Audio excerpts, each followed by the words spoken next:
पांढरं सोनं म्हणून ओळख असलेल्या जळगावच्या कपाशी पिकाचे देखील मोठे नुकसान झाल्याचं चित्र आपल्याला दिसून येत आहे। आपण देवगाव परिसरातील 10 एकर या कपाशीच्या पिकाच्या शेतामध्ये आहोत की संपूर्ण जे पीक आहे हे संपूर्ण पीक ज्या ठिकाणी कपाशी तयार होत होती, हे पूर्ण बोंडे तयार होत होते, या संपूर्ण झाड आज संपूर्ण पीक 10 एकरवरील हे संपूर्ण पीक या ठिकाणी जमीनदोस्त झाल्याचं दिसतंय। देवगाव हा परिसर आहे, गिरणा नदी काठची ही संपूर्ण शेती आहे आणि या शेतीचं नुकसान अतोनात झालं असलं तरी तब्बल 5 ते 6 दिवस उलटले, मात्र अद्यापही या ठिकाणी कुठलाच प्रशासकीय अधिकारी कर्मचारी या ठिकाणी फिरकून सुद्धा बघितलेले नाही। काल कुठले तरी अधिकारी या ठिकाणी आले होते, मात्र त्यांनीच या ठिकाणी गारा आणि पाणी असल्याचं कारण सांगून या ठिकाणी परतीचा पाऊल या ठिकाणी केलेले। कागदावरती पंचनामे रंगवू नये, प्रत्यक्ष पंचनामे करावे अशी मागणी शेतकऱ्याची आहे। पांढरं सोनं या ठिकाणी प्रसिद्ध असलेलं पांढरं सोनं हे आता जमिनीत गारा आणि चिखल तुडवताना दिसून येत आहे। प्रशासनाच्या वतीने तात्काळ पंचनामे करावे अशी सूचना जिल्हाधिकारी यांनी केल्यानंतर देखील तुमच्या बांधावर अद्यापपर्यंत कुठलाच तलाठी अधिकारी आला नाही, काय प्रतिक्रिया? बोला बोला। आमना जे नुकसान होले बाबा त्या उन्हात बाबा त्या वरणवर आहे तर बाबा त्या सांगितलं यास नफा कागदाबद्दल दिद्या बाबा लिखीचं असं तसं युट्यूब करा तर मला पहिल्या 2-3 नुकसाने व्हायले ते ₹1 मला आज लोक भेटेल नाही। 2006 मा भी बाग झाले, 2014 मा भी बाग झाले, आता 2025 मा यसपूर गई यांना लाभच नाही मारले तर मग मी काय करू दिले त्या पिकले तलाठी आहे ते तलाठी 4 दिवस पासून फोन लावताय, मी फोनवरून फोटो मागताय, फोटो टाकून द्या मारल्या पण भेट आली नाही ते शेतपर्यंत। काय करू आम्ही आता सांगा तुम्ही आता शेतकरी मग आत्महत्या करीन मग, नाही तर मग येणार दुसरं काय आहे? एवढं जर नुकसान मिळणं शेतकरी एवढा खर्च लायसन काय उपयोग आहे शेतकऱ्यांना?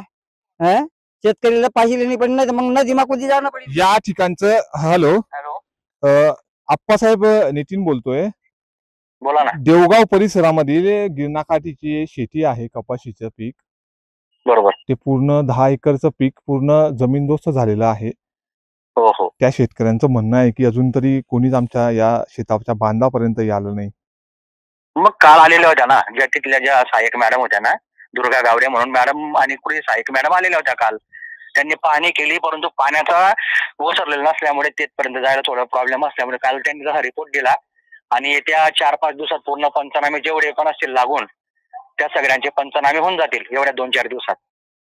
शेतकऱ्याच्या बांधावर आम्ही आलोय या ठिकाणी साहेब, मात्र अद्याप पाणी तर इथे कुठे दिसत नाही असं की बाबा पाईप असतील किंवा गुडघ्यावर पाणी आहे। मी काल व्हिडिओ वगैरे काल टाकलेला होता। अच्छा, काल ऍक्च्युअली माझ्याकडे आव्हानाचा विषय होता ना, मी आव्हानाला गेलेलो होतो, मग तिथं असिस्टंट म्हणून दुर्गा गावडे मॅडम तिकडे गेलेल्या होत्या, तर त्यांनी फेरी मारलेली आहे आणि एवढ्या 2 दिवसात होऊन जाईल सगळे पंचनामे होतील। ठीक आहे सर, ठीक आहे। हो हो। तर ह्या होत्या तलाठी या परिसरातील तलाठ्याच्या प्रतिक्रिया की काही अधिकारी या ठिकाणी काल बांधावर आले, मात्र पाणी आणि गारा असल्यामुळे ते या ठिकाणच्या शेतात उतरले नाही। मात्र अशा अवस्थेत नेमकं शेतकऱ्यांनी करावं काय? 2 ते 3 दिवसानंतर आम्ही या ठिकाणी पंचनामे करू, त्यानंतरच शासनाकडे अहवाल सादर करू, असंच मत या ठिकाणी व्यक्त केलेलं आहे। दादा काय सांगाल, असे प्रशासकीय अधिकारी बांधावर येऊन जात आहे, ज्यावेळेस हे संपूर्ण पीक वाढेल त्यावेळेस आम्ही पंचनामे करायला येऊ, असं त्यांची एक प्रतिक्रिया आहे, आपण इथे ऐकलेली आहे, जनतेला इथे ऐकवलेली आहे, तुमची काय भावना यावर? आताची परिस्थिती असं आहे की शेतकऱ्यांची बाजू मांडायला, शेतकऱ्यांचा आवाज उचलायला किंवा शेतकऱ्यांचे आसू पुसायला कोणीही तयार होत नाही। यांचे पाय चिखलामध्ये म्हणजे जमिनीला लागतील व यांचे पाय खराब होतील म्हणून आपण तिथे न जाता 2-4 दिवसांना जाऊ, म्हणजे यांना जोपर्यंत शेतकरी जर आत्महत्या केली हे त्याची वाट बघतायत का, मला असं सांगायचं आहे। आणि आपण जो उल्लेख केला हे जे 10 एकर कापसाचं शेत आहे, या कापसाच्या शेताचं या शेतकरी बांधवांचं जे नुकसान झालेलं आहे, तर मला आपल्या माहितीसाठी मी सांगतो 20 वर्षापूर्वी कापसाला ₹5,000 क्विंटल भाव होता व सोन्याला सुद्धा ₹5,000 1 ग्रॅम हे भाव होता। आणि आजची परिस्थिती जर आपण बघितली, आज सुद्धा कापसाला फक्त 6,700 ते 6,800 क्विंटल भाव आहे। आणि जर आपण आज सोनं बघितलं तर सोनं आज तुम्हाला 1,10,000च्या जवळपास आहे, 1,14,000। म्हणजे ही जी तफावत तुम्ही बघा, म्हणजे शेतकरी तिथल्या तिथे आहे आणि सोनं म्हटलं कुठे गेलं, व्यापारी वर जातोय आणि शेतकरी खाली जातोय। फक्त आपल्या माध्यमातून असं सांगायचं आहे की महसूलच्या अधिकाऱ्यांना मला विनंती करायची आहे की बाबांनो, हा शेतकरी सुद्धा आपलाच बांधव आहे, हे सुद्धा आपल्याच परिवारातील आहे. जर आपण यांचे अश्रू आज पुसले नाही तर कदाचित येणारा काळ, येणारी पिढी आपल्याला माफ करणार नाही. तर आज आपल्या सर्वांना शेतकऱ्याच्या बाजूने उभं राहून तो शेतकरी कसा जगेल, शेतकरी आपला उदरनिर्वाह कसा करेल व पुन्हा तो कशी नव्याने उभारी घेईल, यासाठी आपण सर्वांनी त्याच्या सोबत उभं राहायला पाहिजे व शासनाने तात्काळ त्यांना शासकीय अनुदान देऊन पुन्हा त्यांना उमेदीनं जगायला उभारी द्यावी, अशी मला आपल्या माध्यमातून सांगायचं आहे.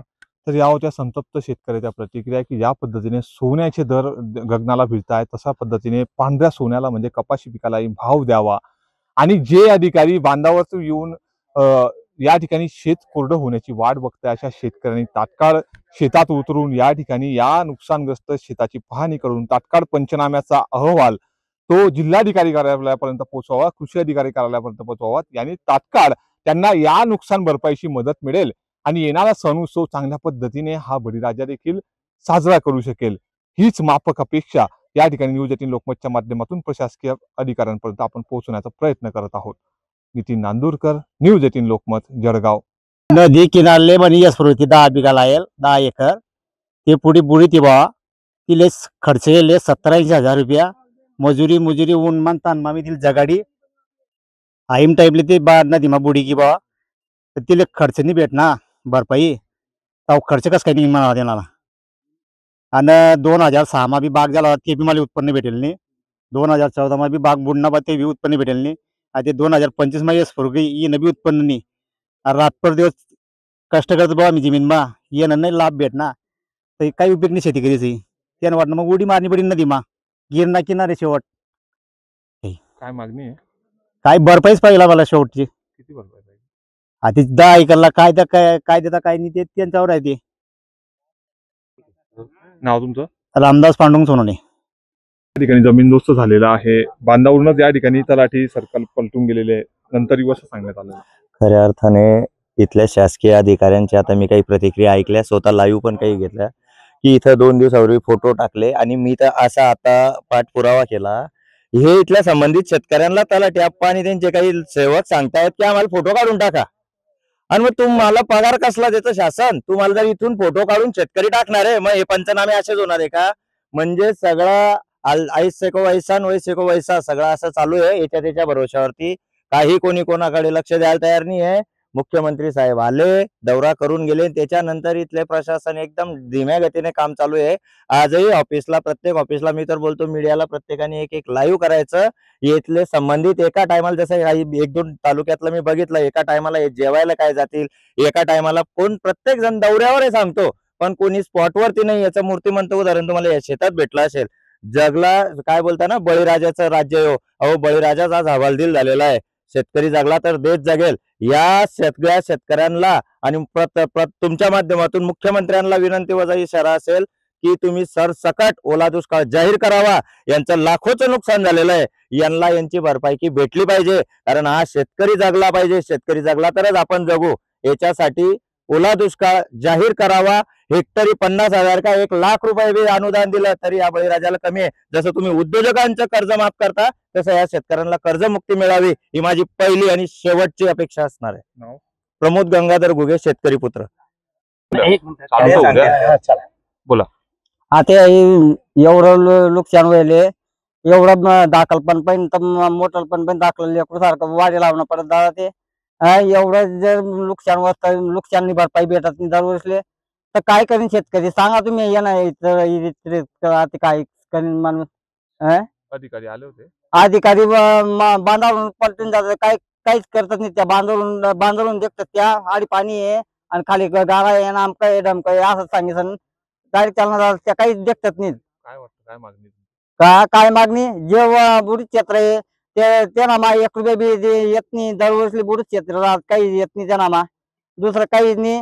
एवढं शेतकरी एवढा माल मटेरियल टाकत खर्च करत दाखलो लेकरू सारखं वाढी लावत, त्याला जर शेतकरी नाही भेटणार तर काय उपयोग शेतकऱ्यांना? जगी सण काय जगी सण उपयोग आहे एवढं सांगा तुम्ही. काय नाव तुमचं? मोतीलाल हिम्मत पाटील.